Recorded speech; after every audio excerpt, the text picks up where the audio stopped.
तो बॉबी देओल को मिल गया है एनिमल का गिफ्ट। मतलब एनिमल का गिफ्ट मतलब, तो बॉबी देओल फैंस के लिए सीधी सीधी, बॉबी देओल के फैंस के लिए यह खुशखबरी है। खुशखबरी है कि उनकी एक फिल्म सीक्वल में आ रही है। वो फिल्म कौन सी है, इसी पर है ये एपिसोड। नमस्कार, मेरा नाम है मनी शर्मा और आप देख रहे हैं जनगण मन रिएक्ट्स एट JGM रिएक्ट्स। रहीम जी एक दोहा कह के गए, समय पाए फल होत है, समय पाए झरी जाए, सदा रहे नहीं एक सी का रहीम पछताए। मतलब जब फल आने का वक्त होता है तब फल आता है, और जब फल जाने का वक्त, झड़ने का मतलब गिरने का वक्त होता है तो फल गिर जाता है, झड़ जाता है। तो भैया ऐसा है कि समय तो एक रहता नहीं है, बदलता रहता, फिर इसलिए पछताने का क्या फायदा है। और कुछ यही बात बॉबी देओल के करियर पर भी फिट हो रही है। कितने साल की टेंशन थी, कितने साल का स्ट्रगल था बॉबी देओल के साथ में। अब जो है उनको चीज़ें बदल रही हैं। हमने आपको पिछला भी दिखाया था कि कंगुआ उनकी अपकमिंग फिल्म, क्या लुक, शानदार लुक आया उस फिल्म में। अब ये जो नया अपडेट आया है, ये एक फिल्म है साल 2002 की, यानी अब से 22 साल पहले की फिल्म है। और 22 साल पहले की फिल्म जो गदर के साथ हुआ था, ठीक ठीक वैसे ही तकरीबन 23 साल बाद फिल्म लाने पर विचार हो रहा है। मतलब इस साल अभी प्लानिंग में है, तो आते आते 2025 होगा। तो वो फिल्म 2002 की फिल्म थी और उस समय की उसका जो म्यूजिक था, उस साल का सबसे ज्यादा बिकने वाला म्यूजिक था, जो उसकी कैसेट्स बिकती थी उस समय में। वो फिल्म है हमराज। जी हाँ, अब्बास मस्तान की हमराज, जिसमें बॉबी देओल थे, अमीषा पटेल थी और अक्षय खन्ना थे। उस हमराज का अब अगला पार्ट लाने की तैयारी कर रही है। अब अभी जो चीजें क्लियर नहीं है वो ये है कि अभी ये आइडिया लॉक हो गया है कि हाँ भाई फिल्म आएगी, लेकिन फिल्म का अब ये सीक्वल एग्जैक्टली होगा या फिल्म का फ्रेंचाइजी होगी, मतलब कहानियां अलग अलग होंगी, और या फिर उसी कहानी का अगला हिस्सा आएगा, क्योंकि उसके अंदर तो अक्षय खन्ना की डेथ हो गई थी।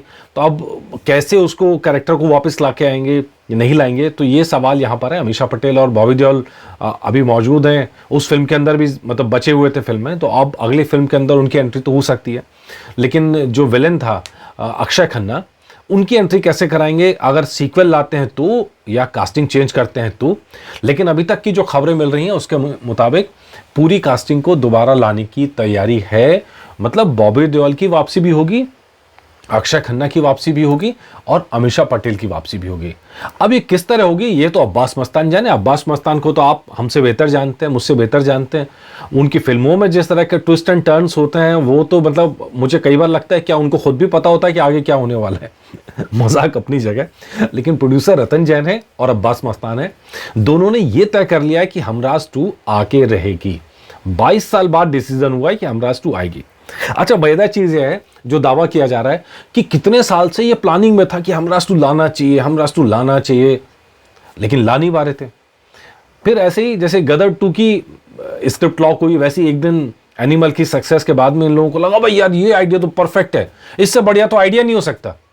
मतलब अब जो बयान सामने आ रहे हैं जो सोर्सेज के हवाले से, वो ये कह रहे हैं कि बहुत साल से प्लान चल रहा था लेकिन आइडिया क्लिक नहीं कर रहा था।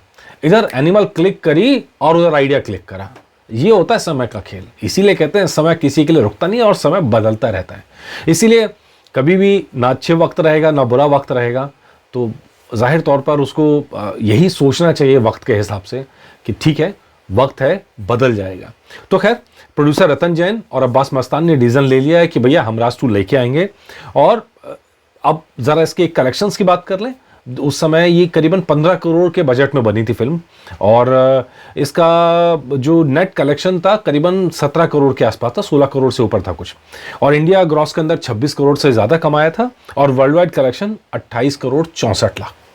अच्छा, कल भी एक दोस्त पूछ रहे थे कि मतलब ऐसा कैसे हो सकता है कि 16-17 करोड़ इंडिया नेट का कलेक्शन था और ग्रॉस 26 करोड़, मतलब 9-10 करोड़ का फर्क कैसे। दरअसल क्या, उस समय में इंटरटेनमेंट टैक्स बहुत ज़्यादा होता था, 30-30, 40-40% इंटरटेनमेंट टैक्स होता था, फिर दूसरे टैक्सेस भी लगा करते थे।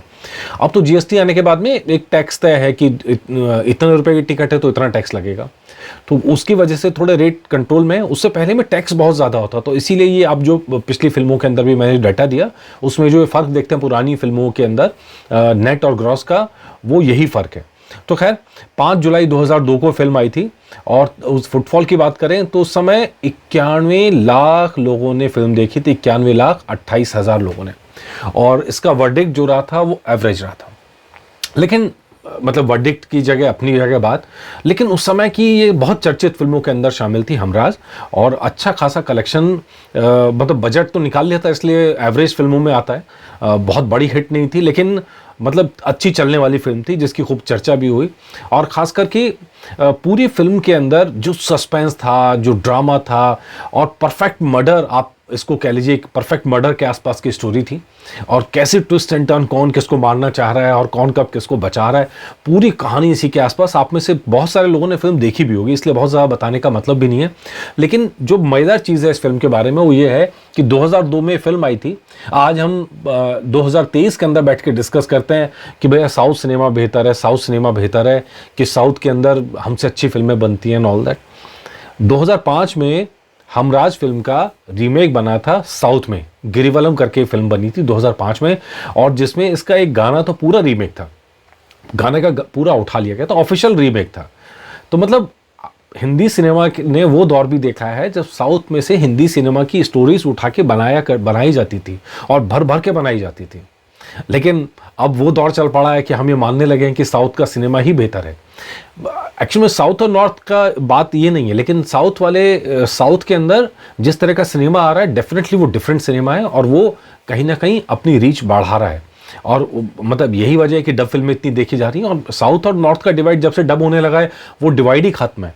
अब तो कास्टिंग भी आपस में चेंज होने लगी है कि इधर का विलन है कि साउथ का विलन है तो नॉर्थ का हीरो है, नॉर्थ का हीरो है तो साउथ का विलन है। इस तरह करके चीज़ें चेंज होने लगी है, ये वक्त बदल रहा है।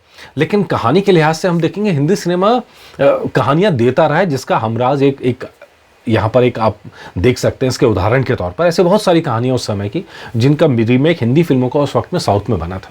तो खैर ये इंटरेस्टिंग फैक्ट था हमराज के बारे में। पूरा अपडेट ये कि अब्बास मस्तान और प्रोड्यूसर रतन जैन की सहमति बन गई है कि हमराज 2 लाया जाए। एक अब ये डिसाइड नहीं है कि इसका सीक्वल लाएंगे या फ्रेंचाइजी लाएंगे। एक दूसरा, इसकी कास्टिंग वही होगी जो पहले थी, यानी बॉबी देओल की वापसी होगी, अक्षय खन्ना की वापसी भी हो सकती है और अमीषा पटेल की वापसी भी हो सकती है। और तीसरा, इसका जो डिटेलिंग है वो अब यहाँ से शुरू हो रही है, अगले कुछ महीने इसकी डिटेलिंग में लगेंगे और उसके बाद ये ऑफिशियली ऐलान वाली श्रेणी में आएगी। और अगर ये शूटिंग पे जाती भी है तो भी ये 2025 से पहले नहीं जाएगी। तो इसका मतलब है कि 2024 में ये फिल्म नहीं आने वाली है। अभी आइडिया डिस्कस हुआ, पोस्ट प्रोडक्शन, प्री प्रोडक्शन, सब में बहुत टाइम लगेगा। तो जब ये आएगा तो अपडेट आपके लिए लेके आएंगे, ज़रूर लेके आएंगे। और बॉबी देओल के फैंस के लिए ये खुशखबरी थी जिसको मैं लेके आया हूँ। बताइएगा आपको एपिसोड कैसा लगा। नमस्कार।